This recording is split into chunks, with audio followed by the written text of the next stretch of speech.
শ্রীমদ্ভাগবতম প্রথম স্কন্দ নবম অধ্যায় শ্লোক 20। যম মনুষ্যে মাতুলেয়ম প্রিয়ম মিত্রম সুরিতমম অকরো সচিবম দূতম সৌহৃদা তথ সারথিম।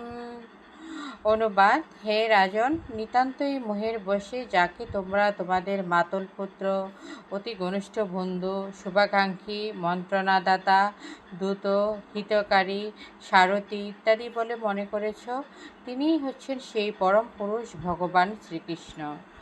যম, যিনি, মনুষ্যে মনে করে, মাতুলেয়ম মাতুল পুত্র, প্রিয়ম অতি প্রিয়, মিত্রম সখা,